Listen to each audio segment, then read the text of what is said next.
Hi, my name is Anna Sadovnikova. I'm in the Physician Scientist Training Program at UC Davis, studying mammary gland biology and breastfeeding medicine. In my spare time, I run LiquidGoldConcept, a breastfeeding education company.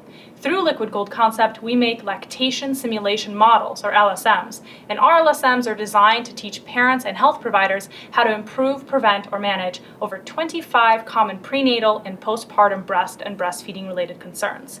And today, I'm really excited to show to you the first edition of our cases, our case series, to teach medical students, nursing students, lactation consultants, patients, practitioners, the basics of breastfeeding management. We've created 3 unique cases and we've incorporated our LSM into each one in different ways. And I'll walk you through what you need for each case and how you can really make this an interactive and confidence-building experience for your learners.